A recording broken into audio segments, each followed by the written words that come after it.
Seu Deus, Pai, te agradecemos por estar na tua casa. Como é bom estar na tua casa, Pai. Se alimentar da tua palavra. Pedimos a tua graça, a tua misericórdia para conosco. Que o Senhor possa nos abençoar ricamente.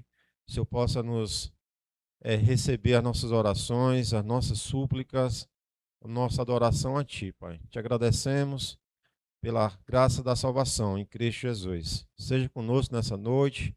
Que o Senhor possa nos abençoar.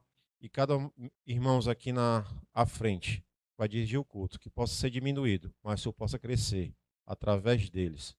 E assim nós oramos, te agradecemos, em nome santo de Jesus Cristo.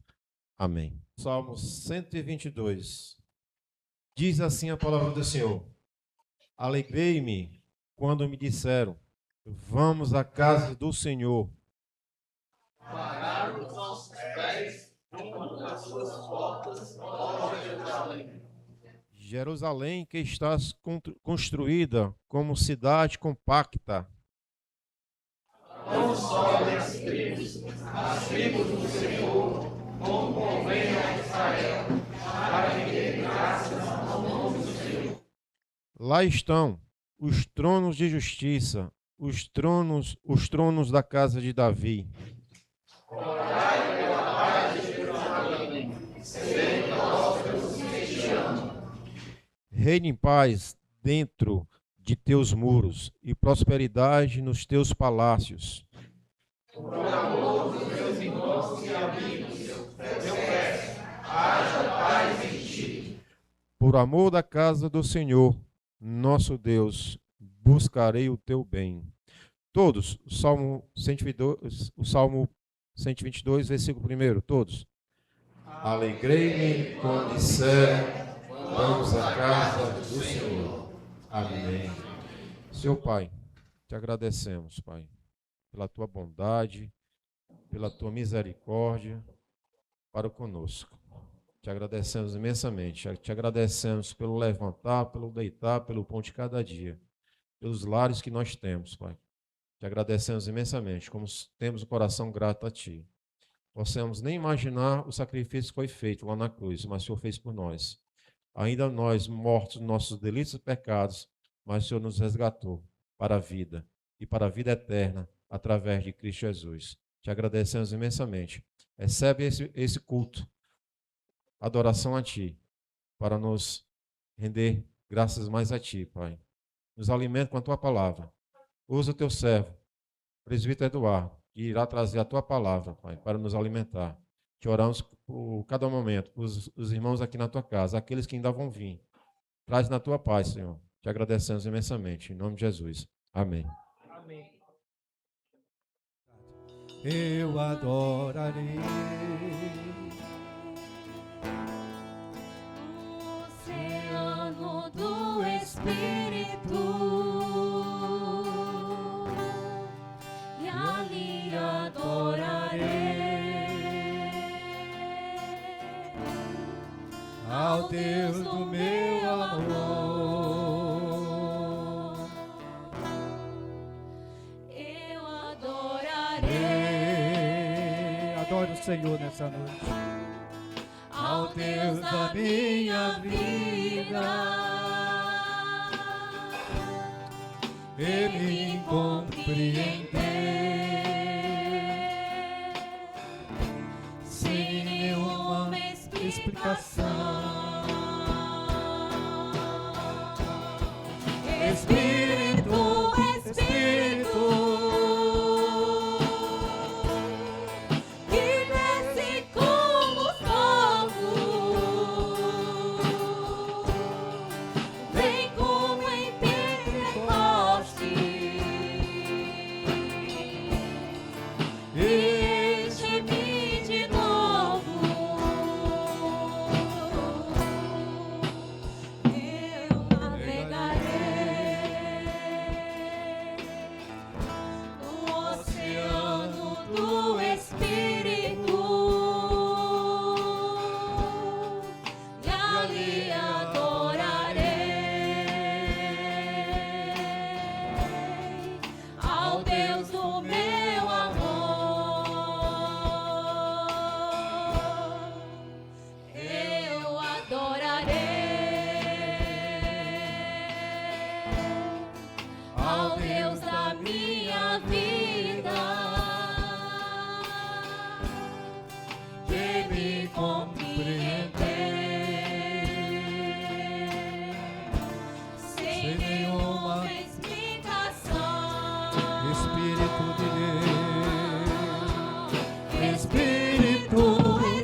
entregar, pois sei que tu me aceitas como estou.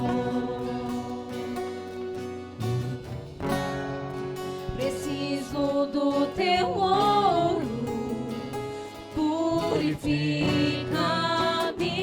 Senhor.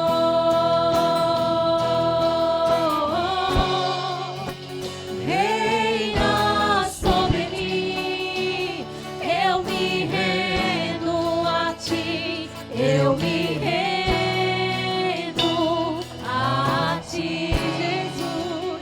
Reina sobre mim, sou tua noiva, espero e anseio por ti. Aleluia.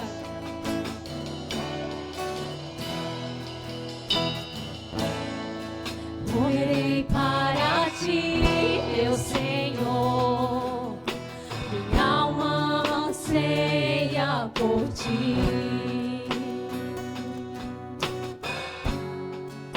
Sou pobre, cego e nu, nada tenho pra te oferecer.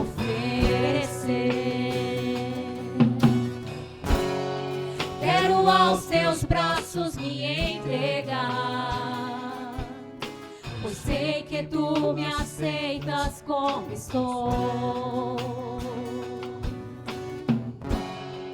Preciso do teu ouro, purifica-me, Senhor.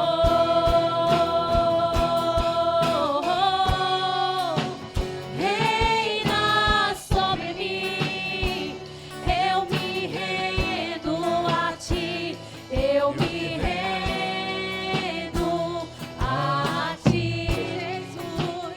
Reina sobre mim, sou tua noiva, espero e anseio por ti. Reina sobre mim, eu me rendo. Vamos orar aqui pelo presbítero Eduardo para que vai trazer a palavra. Seu Pai, usa o teu servo, o presbítero Eduardo, que é teu servo, Pai, que aqui está e vai trazer a tua palavra, Pai. Abençoa. Usa ele, Pai, que ele possa diminuir, mas que eu possa crescer através da tua palavra, através dele. Te agradecemos imensamente, Pai. Abençoa. Abençoa essa igreja. Pedindo a tua misericórdia, a tua bondade, mais uma vez, para essa igreja. Usa ele. Te oramos em nome de Jesus. Amém. Graça e paz, irmãos. Vamos abrir as nossas Bíblias em 1 Coríntios, capítulo 8, acerca de coisas sacrificadas aos ídolos. No que se refere às coisas sacrificadas a ídolos, reconhecemos que todos somos senhores do saber. O saber ensoberbece, mas o amor edifica. Se alguém julga saber alguma coisa e com efeito não aprendeu ainda como convém saber.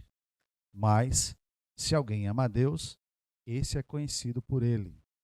No tocante à comida sacrificada a ídolos, sabemos que o ídolo de si mesmo não é no mundo e que não há senão um só Deus. Porque, ainda que há também alguns que se chamem deuses, quer no céu ou sobre a terra, como há muitos deuses e muitos senhores. Todavia, para nós, há um só Deus, o Pai, de quem são todas as coisas e para quem existimos, e um só Senhor, Jesus Cristo, pelo qual são todas as coisas e nós também por ele. Entretanto, não há esse conhecimento em todos, porque alguns, com efeito da familiaridade até agora com o ídolo, ainda comem essas coisas como a eles sacrificadas, e a consciência destes, por ser fraca, vem a contaminar-se. Não é a comida que nos recomendará a Deus, pois nada perderemos se não comermos, e nada ganharemos se comermos. Vede, porém, que esta vossa liberdade não venha, de algum modo, a ser tropeço para os fracos.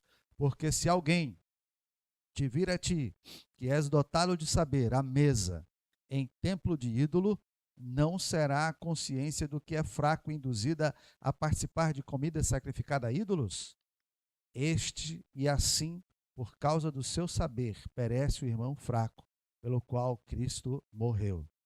E deste modo, pecando contra os irmãos, golpeando-lhes a consciência fraca, é contra Cristo que pecais. E por isso, se a comida serve de algum escândalo a meu irmão, nunca mais comerei carne, para que não venha a escandalizá-lo. Pai, em nome de Jesus, abençoa a palavra que será ministrada nessa noite, os irmãos que estão escutando a palavra. Abençoa, em nome de Jesus. Amém, Pai. Irmãos, esse texto, o livro de Coríntios, foi escrito por Paulo. A igreja de Corinto foi fundada por Paulo.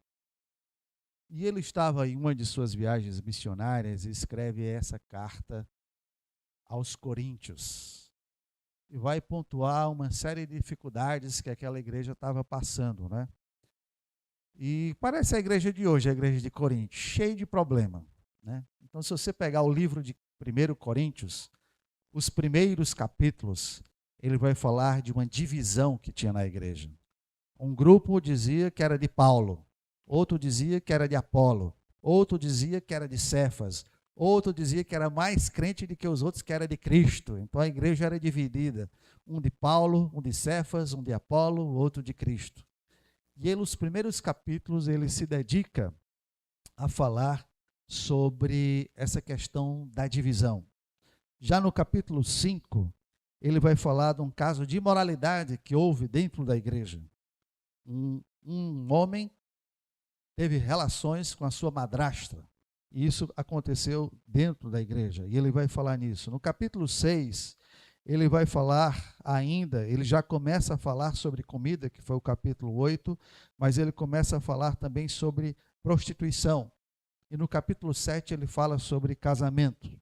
E no capítulo 8 ele começa a falar sobre questões de comidas sacrificadas a ídolos. E como eu disse, a igreja era bem dividida. Lá nos primeiros capítulos, cada um tinha o seu líder favorito, a quem ele considerava que era o mais adequado. Paulo, Cefas, Apolo, e até mesmo Cristo tinha a divisão, porque Cristo é o cabeça de toda a igreja, né? Mas por dividir-se, e ficavam os grupos se digladiando dentro da igreja. E aqui no capítulo 8, há uma nova divisão. Há crentes que comem, não teriam problema em comer comidas sacrificadas a ídolos, e outros que eram abstêmicos, não comiam de forma alguma. E eram mais um motivo de confusão na igreja. Por quê? Porque aqueles que não comiam, julgavam os que comiam. Os que comiam, zombavam dos que não comiam. E é nesse sentido que Paulo escreve o capítulo 8 de Coríntios. No primeiro versículo, ele diz, no que se refere às coisas sacrificadas a ídolos, reconhecemos que todos somos senhores do saber. O saber ensoberbece, mas o amor edifica. Então, para contextualizar esse capítulo, a cidade de Corinto estava na Grécia, né? Era uma cidade perto de Atenas. Se você lembrar lá de Atos dos Apóstolos, no capítulo 15, se não me engano, Paulo vai a Atenas e vê lá muitos deuses, né? Um panteão de deuses, muitos deuses, e ele fica indignado com aquela situação, e vê lá eles tinham tantos deuses que eles botaram lá uma estátua, fizeram assim, ao Deus desconhecido. E Paulo aproveita aquilo e começa a pregar ao Deus desconhecido. Ele diz, olha, vejo que vocês são muito crentes, muito espirituais, mas eu vim falar desse Deus aqui que vocês não conhecem, né? É o Deus que fez os céus e a terra, e aproveita e prega para os atenienses. Pois Corinto também era uma cidade grega, uma cidade que vivia ali perto de Atenas, e tinha muitos deuses, muitos deuses. E o que é que acontecia? Os deuses, as pessoas iam sacrificar animais a esses deuses. E o que é que acontecia? Ele sacrificava Uma parte era oferecido, queimado no sacrifício, a outra, uma parte ficava para o sacerdote daqueles deuses, a outra ficava pela família, né, que estava oferecendo aquele sacrifício, e uma parte daquela carne, porque sobrava, porque eram muitos sacrifícios e muitos deuses, sobrava parte daquela carne, e parte da carne voltava para o mercado, os açougues, ia ser vendida nos açougues. Então você tinha um problema de os irmãos, sabidamente, que boa parte da carne que era vendida nos mercados, nos açougues, era oriundas dos sacrifícios. Inicialmente ela tinha sido sacrificada a ídolos. E aí, mais adiante, no capítulo 10, nós vamos ler, ele fala dos mercados que vendiam essas comidas. E aí tinha irmão que dizia, não, já sei que essa comida é sacrificada, tem a possibilidade de ser sacrificada a ídolos, então eu já não como mais carne, já me abstenho. O outro dizia, não tem nada a ver, né? Não tem nada a ver. Eu oro, santifico e não tem nada a ver com isso, né? Porque os deuses não são nada. Então, Deus é que fez todas as coisas, inclusive a carne. E aí ficava aquela contenda entre os irmãos. Se observar o versículo 1, no que se refere às coisas sacrificadas a ídolos, reconhecemos que somos todos senhores do saber. O saber ensoberbece, mas o amor edifica. Meus irmãos,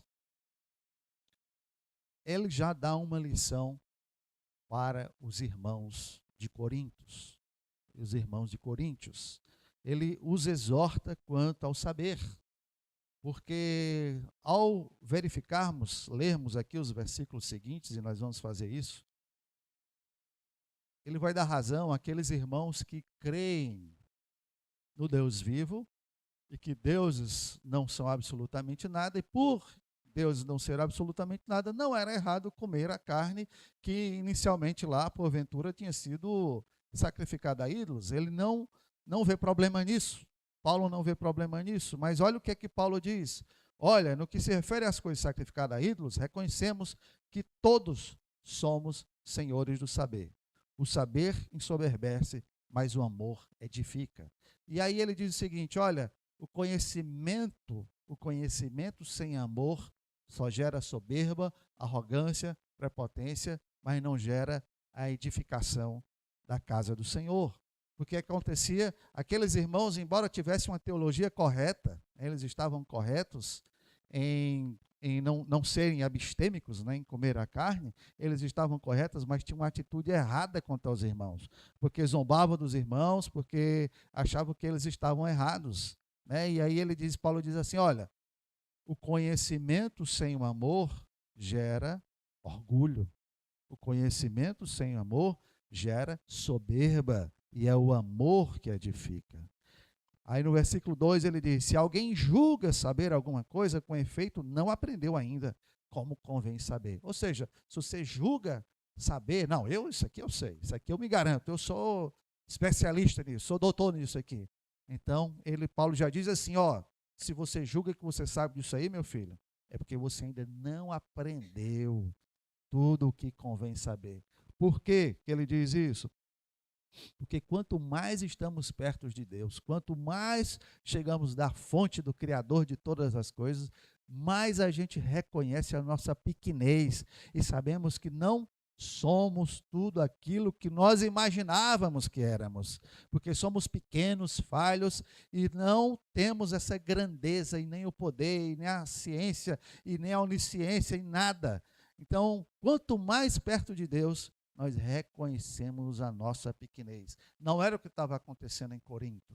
Não era o que estava aparecendo, não estava aparecendo nos irmãos de Coríntios. Eles ali se achavam muito soberbos e muito arrogantes. Às vezes a gente tem uma dificuldade, né? A gente tem que se policiar quanto a isso. Às vezes a gente acha a teologia da nossa igreja muito boa, e de fato eu acho que também é, né? Mas a gente não pode viver com orgulho, nem com vaidade e achar que somos melhores do que ninguém, porque somos, como o profeta Paulo, o apóstolo Paulo diz aqui, no capítulo 8 dos versículos de Coríntios, se alguém acha que sabe daquilo, é porque ele ainda não aprendeu como convém. E no versículo 3, mas se alguém ama a Deus, este é conhecido por ele. Esse dia eu tive imaginando, pensando nesse versículo, né? Porque olha como é estranho esse versículo. Se alguém ama a Deus, esse é conhecido por ele. Mas espera aí, ele é conhecido por ele? Mas ele não conhece a todo mundo? Porque Deus sabe todas as coisas, ele é onisciente? Sim, ele é onisciente. Então ele sabe todas as coisas, mas por que ele está dizendo? Se alguém ama a Deus, esse é conhecido por ele, né? Olha, semana passada aqui na escola dominical foi lido inclusive esse versículo, né? Lá em Mateus 7, se você abrir lá em Mateus 7, 21, 22. Mateus 7, 21, 22, 23, diz assim, ó: nem todo o que me diz, Senhor, Senhor, entrará no reino dos céus, mas aquele que faz a vontade de meu Pai, que estais nos céus. Muitos, naquele dia, hão de dizer-me, Senhor, Senhor, porventura não temos nós profetizado em teu nome, e em teu nome não expelimos demônios, e em teu nome não fizemos muitos milagres? Olha a resposta de Deus. Então lhes direi explicitamente, nunca vos conheci. Apartai-vos de mim, os que praticais a iniquidade. É óbvio que Deus conhece todos, mas nesse sentido, conhecer que ele diz, são aqueles que são contados como filhos de Deus. Conhecer de Deus é como ser contado como os filhos de Deus. Às vezes é Deus dizer, eu conheço Paulo, eu conheço Pedro, eu conheço a Luciana, eu conheço Israel, eu conheço o Jonathan, eu conheço o Vinícius. Então, ele diz assim, eu conheço você. Então, é este, e olha o que ele diz lá no 3, que o amor, temos que amá-lo para sermos conhecidos por ele. E aí tem uma reflexão profunda nesse versículo, porque lá em Mateus 22, ainda em Mateus, no capítulo 22, versículos 37, olha o que ele diz em versículos 37. Respondeu-lhe Jesus, né? Os fariseus, né, querendo pegar Jesus em alguma pegadinha, perguntam para ele assim, intérprete da lei, experimentando Jesus, lhe perguntou, mestre, qual é o grande mandamento da lei? Olha o que Jesus respondeu. Jesus respondeu, amarás o Senhor teu Deus de todo o teu coração, de toda a tua alma e de todo o teu entendimento. Amarás o Senhor teu Deus de todo o teu coração, de toda a tua alma e de todo o entendimento. E aí vem uma reflexão profunda sobre as nossas vidas. Estamos de fato amando a Deus sobre todas as coisas, de todo o nosso coração, de toda a nossa alma e de todo o nosso entendimento? Ou será se estamos colocando nós mesmos no lugar de Deus? Amamos mais a nós do que a Deus. Amamos mais a família do que a Deus. Mais o status do que a Deus. Mais os prazeres do mundo do que a Deus. Mais dinheiro do que a Deus. Mais o nosso emprego do que a Deus. Então, isso nós devemos pensar sobre isso. Se de fato estamos amando a Deus, como Ele nos adverte que devemos amá-lo. Ele diz, amar o Senhor teu Deus sobre todo o teu coração e de toda a tua alma. E aí ele diz o segundo mandamento, que diz, ama o teu próximo como a ti mesmo. Mas o primeiro é, ama a Deus sobre todas as coisas. E aí se você olha lá, e aí você fica mais claro, o versículo 3 do capítulo 8 de 1 Coríntios, diz, mas se alguém ama a Deus, este é conhecido por ele. Ou seja, se alguém coloca-se, né, Deus acima de todas as coisas, a primazia das suas coisas é Deus. Então, Deus o conhece. E Deus o conhece aqui no sentido de ser contado como seu filho. Lá em Mateus que a gente leu, você não vai estar do lado, não, nunca vos conheci. Né? Ele vai estar do lado e diz, não, meu filho, venha para cá. Então, você é meu, venha. Então, você, para estar do lado, né, de Deus no último dia em que todos seremos julgados, temos que amar a Deus sobre todas as coisas. E ele continua no versículo 4, no tocante à comida sacrificada a ídolos, sabemos que o ídolo de si mesmo nada é no mundo e que não há senão um só Deus.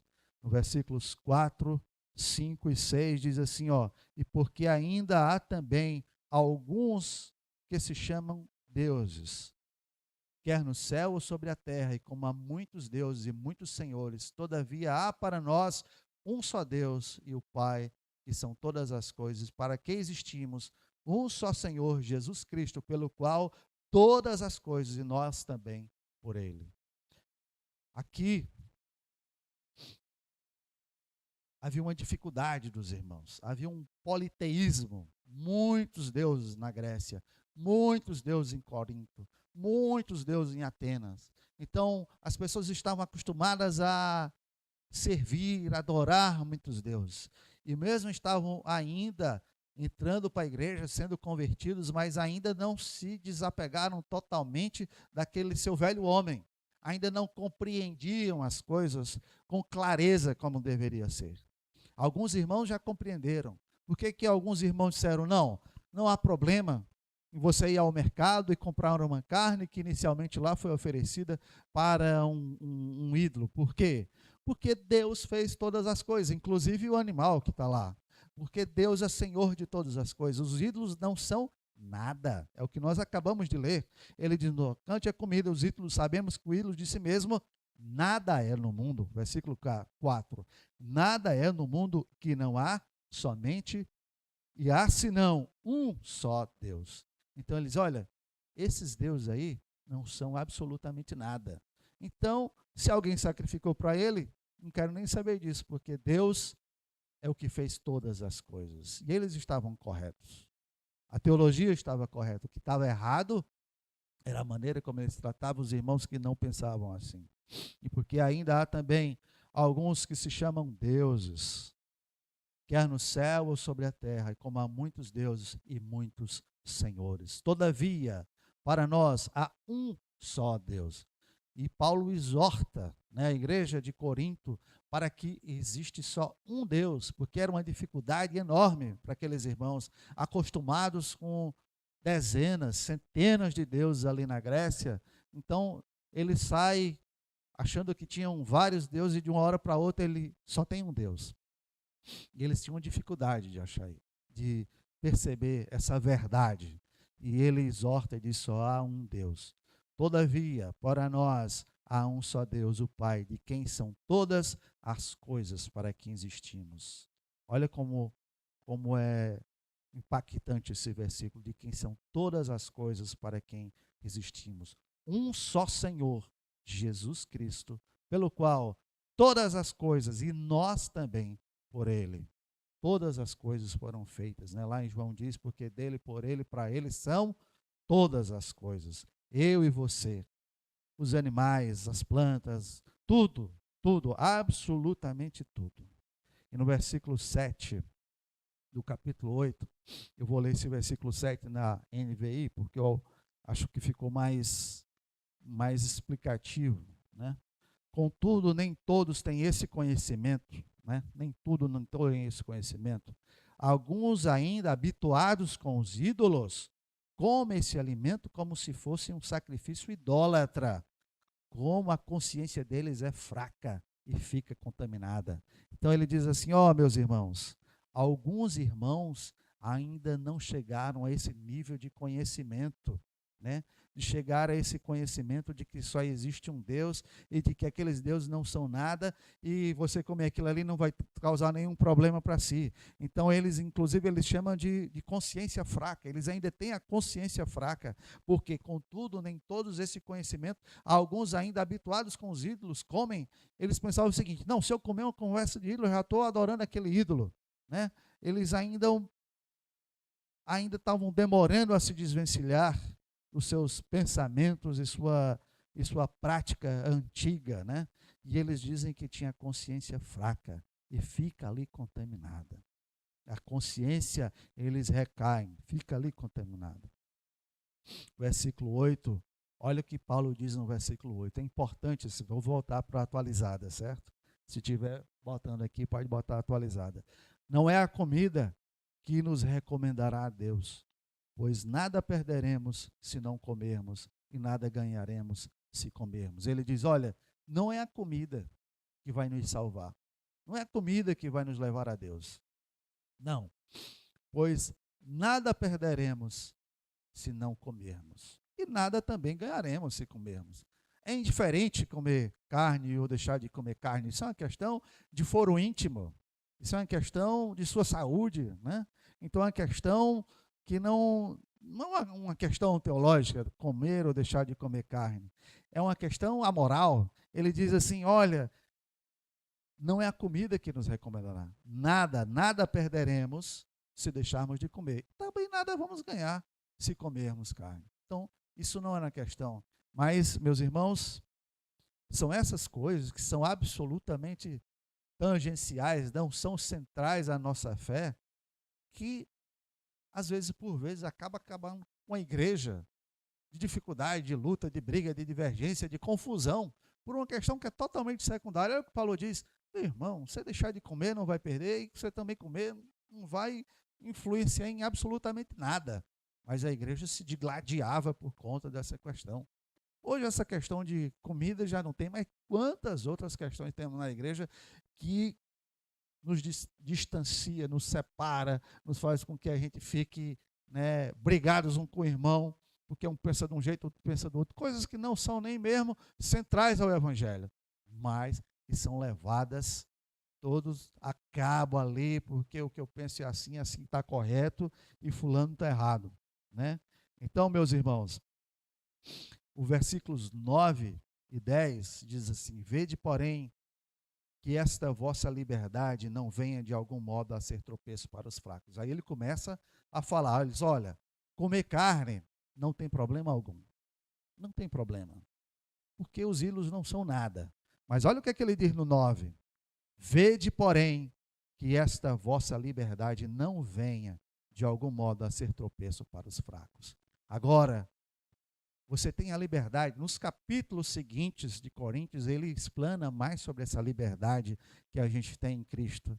E aí ele diz o seguinte, não é, você tem a liberdade de comer, mas se algum irmão, na sua fraqueza de sua consciência, aquilo é um tropeço, ele vai sugerir até depois, então não coma. Você tem a liberdade de comer, mas não use dessa sua liberdade, de algum modo, para ser tropeço por alguns daqueles que ainda não têm a sua consciência, daqueles que são fracos, né?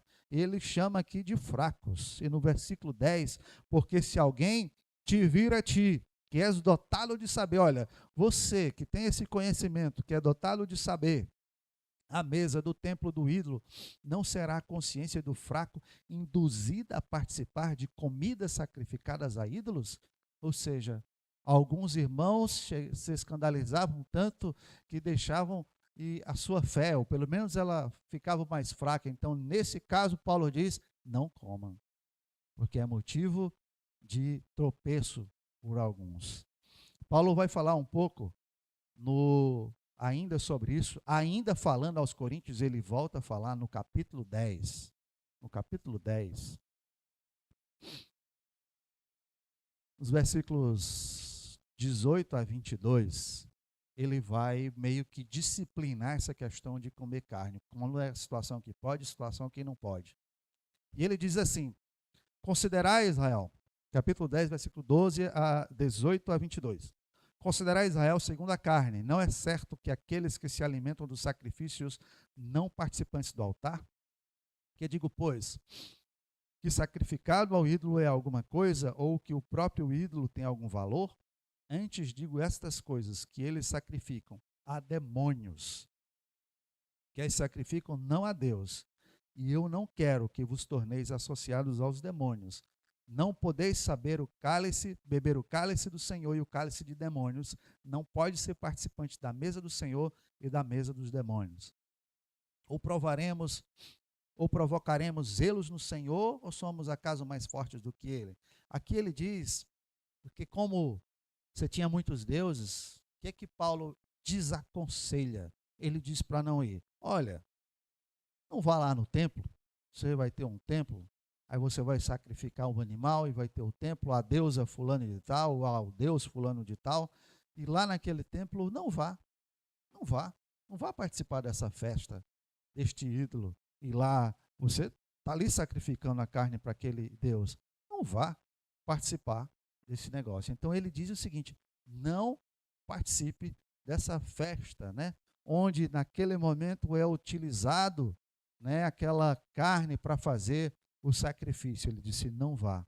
Já no versículo 25, olha o que ele diz no versículo 25. Olha o que eu expliquei lá no começo. As carnes também, essas que eram sacrificadas a ídolos, iam para os mercados.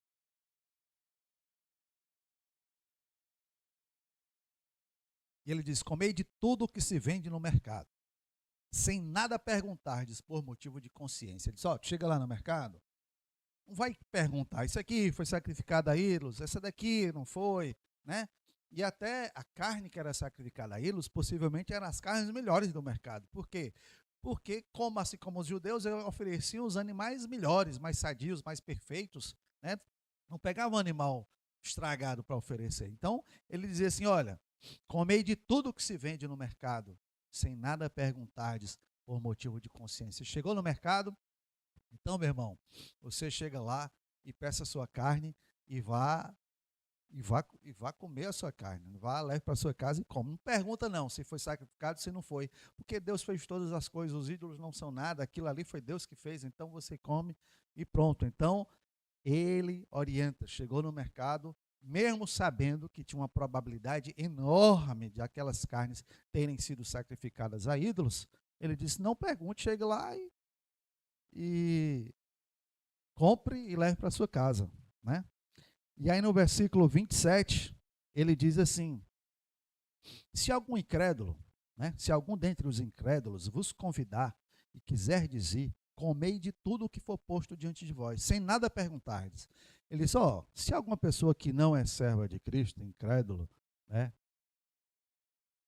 lhe chamar para um banquete, um almoço, um jantar, uma festa, seja lá o que for na sua casa, e você quiser ir, obviamente, você for, chega lá, o que tiver na mesa não vai perguntar também: isso aqui é de ídolo, isso aqui não foi, isso aqui foi sacrificado. Não, chega lá e come, né?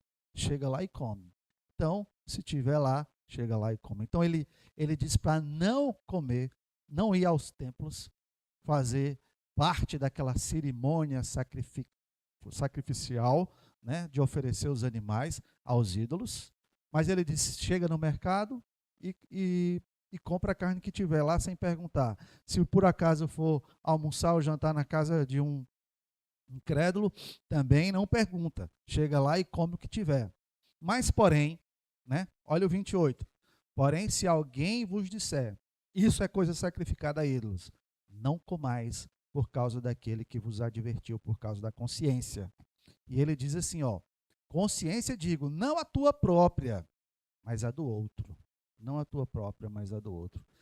Ele diz assim: agora, se tu estiver lá na casa do teu amigo lá, que não é crente ainda, e alguém chega e diz: olha, fulano, essa carne aqui foi sacrificada a ídolos. Aí ele diz: então, nesse caso, não coma. Não é pela sua consciência, que você tem consciência que aquilo não tem problema, mas por causa da consciência fraca daquele que está lhe advertindo. Então, aquele que está lhe advertindo, por causa daquele, aí você diz assim: não, então não vou comer. Só por causa daquele que está lhe advertindo. Então, ele disciplina meio essas coisas, que não vá ao altar, aos templos pagãos, oferecer sacrifícios ali. Chega no mercado, você não pergunta, compra. Chega na casa do amigo, não pergunta, come, né? Agora, se alguém chegar dizendo: olha, essa carne foi sacrificada, então você não coma, não pela sua consciência, mas pela consciência do outro que está lhe advertindo, né? Então ele faz essas explanações. Voltando aqui para o capítulo 8, no versículo 11, ele diz assim: e assim, por causa do teu saber, perece o irmão fraco, pelo qual Cristo morreu. Por que ele diz assim? Se um irmão aqui, que tem a consciência fraca, te adverte, não coma. Sabe por quê? Porque olha como é forte o que ele diz no 11. Porque assim, pelo teu saber, perece o irmão fraco, pelo qual Cristo morreu. Então, olha assim, não faça tropeçar aquele irmão que Cristo morreu. Cristo morreu por ele, então tu vai fazer ele tropeçar, fraquejar na fé, ter dúvidas. Então não faça, meu irmão. Então ele não faça. Então ele diz, você não faça, você não coma carne, não por conta não por conta da sua consciência, mas pela consciência daquele que ainda não teve o seu conhecimento. Olha como ele diz, e assim por causa do teu saber, perece o irmão fraco, pelo qual Cristo morreu. Lá em Romanos, capítulo 14, ele também vai falar sobre essa questão. Romanos, capítulo 14.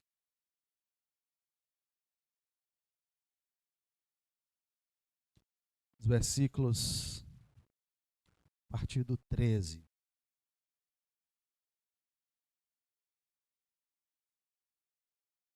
Não nos julguemos mais uns aos outros, pelo contrário, tomai o propósito de não pordes tropeço ou escândalo ao vosso irmão. Eu sei, estou persuadido no Senhor Jesus, de que nenhuma coisa é em si mesma impura. Ou seja, não tem negócio de carne impura, carne pura. Ele diz assim, eu sei, estou persuadido que no Senhor Jesus nenhuma coisa é impura, salvo para aquele que a considera. Para esse é impuro. Agora, se você considera que aquilo é impuro, então é impuro para você. Se por causa de comida o teu irmão se entristece, já não anda segundo o amor fraternal. Por causa da tua comida não faças perecer aquele a favor de quem Cristo morreu. Mais uma vez ele repete a mesma expressão lá de Coríntios, ele repete aqui em Romanos. Ele diz, olha, não faça perecer aquele irmão que Cristo morreu.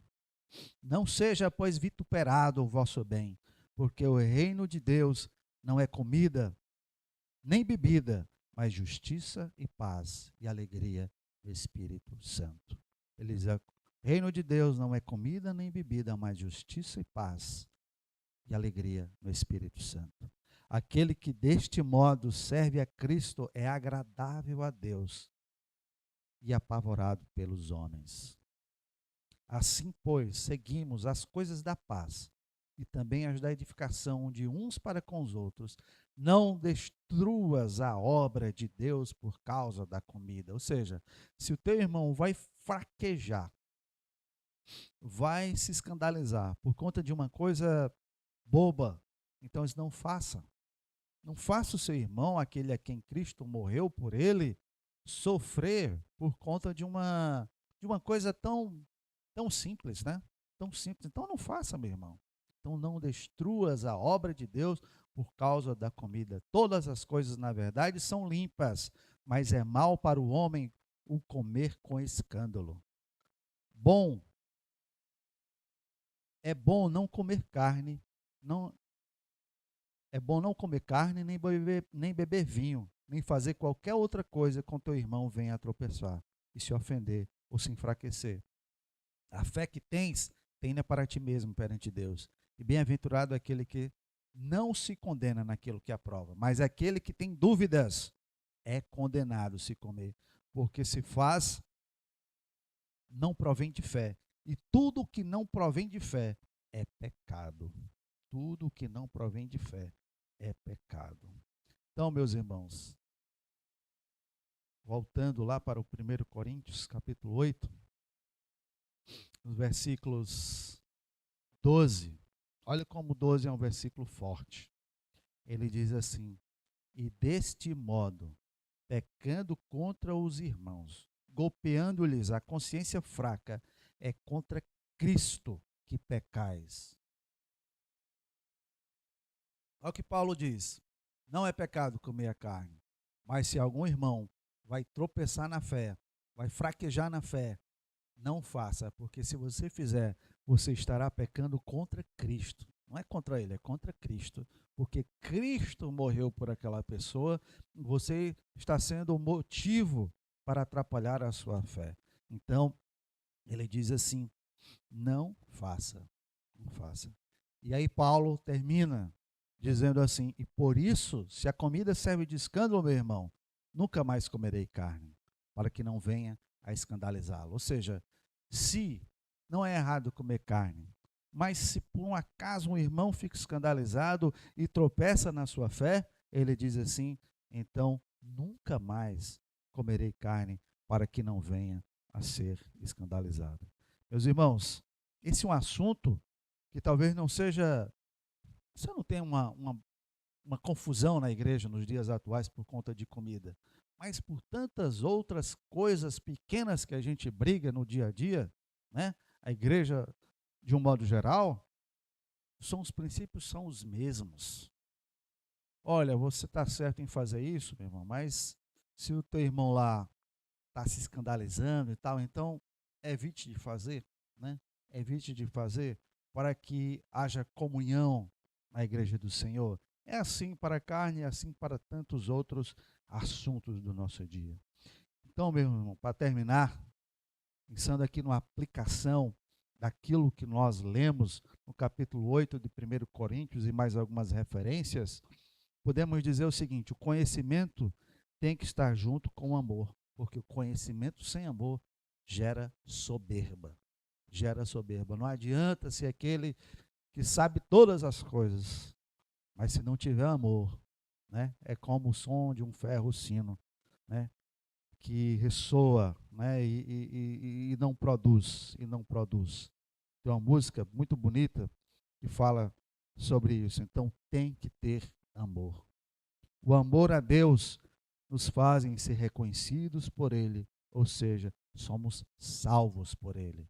E aí, mais uma vez, nós perguntamos: estamos de fato amando a Deus sobre todas as coisas? Primeiro a Deus e depois as outras coisas? Ou primeiro a gente está amando as outras coisas, a família, os filhos, né? O filho, né? E depois a Deus. Então, isso é para a gente pensar. Quem vai responder é cada um responde para si, né? Então, cada um pensa, reflete e responde para si. Quem eu estou amando primeiro? É a reflexão que a gente deve fazer. É de fato Deus? Que a Bíblia diz: ame primeiro a Deus. E aí você será conhecido dele. Estamos de fato amando a Deus? É a pergunta que eu faço para nós, em cada um de nós.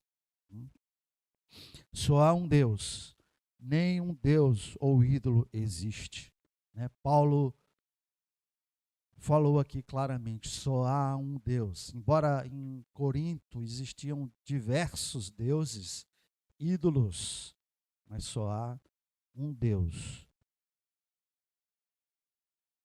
Cuidado com aquilo que colocamos no lugar de Deus, que sejam nós mesmos, a família, o status, o trabalho, o dinheiro, seja lá o que for. Às vezes a gente não adora um ídolo. Não tem nenhum ídolo lá na nossa casa, uma imagem de alguém, de um santo, seja lá quem for. Mas temos ídolos no nosso coração. Ídolo é tudo aquilo que a gente coloca no lugar de Deus. Tudo aquilo. É obrigado a ter uma imagem lá na nossa casa. Nosso bolso aqui, tem gente que anda no bolso, né? Com uma imagem, não precisa. É tudo aquilo. E aí a gente pergunta mais uma vez: o que estamos colocando no lugar de Deus? Não deixemos coisas secundárias, meus irmãos, atrapalhar a igreja. Veja que essa questão era uma questão que não é uma questão central do Evangelho, mas que havia um motivo de contenda na igreja por conta disso. Um grupo a quem se chamava forte, que detinha os conhecimentos, que sabia que os ídolos não eram nada, que não havia problema, ele zombava dos outros. E os outros que não tinham essa mesma consciência, que a Bíblia diz aqui, trata como fraco, de uma consciência fraca, mas ficava julgando os outros. Então ficava aquela briga entre os irmãos. Não deixemos que essas coisas secundárias possam atrapalhar a nossa vida.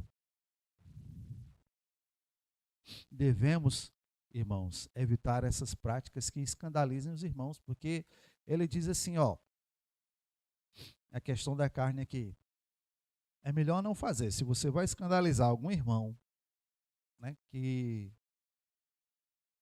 Cristo morreu, é melhor não fazer, porque Cristo morreu por ele. Então, nesse caso, você está pecando contra Cristo, não é nem contra a pessoa.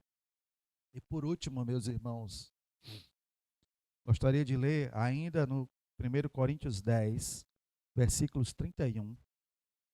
Vamos fazer essa leitura, porque ao terminarmos com esse versículo, que ele é tão enigmático, tão emblemático, vamos dizer, tão emblemático para nós. Porque diz assim: portanto, quer comais, quer bebais. Pode ler. Portanto, quer comais, quer bebais, ou façais outra coisa qualquer, fazei tudo para a glória de Deus. Portanto, quer comais, quer bebais, ou façais outra coisa qualquer, fazei tudo para a glória de Deus. Amém, meus irmãos. Amém. Pai, em nome de Jesus, abençoa o teu povo, ó Pai. Abençoa cada um aqui presente, que possamos estar colocando todas as nossas vidas para a tua glória, Pai. Que não busquemos a nossa glória, mas a tua, Senhor Deus, dia após dia. Ó Senhor Deus de Israel, tem compaixão e misericórdia de nós. Não nos deixa à mercê de nós mesmos, mas abençoa conforme a tua graça, a tua misericórdia e o teu amor.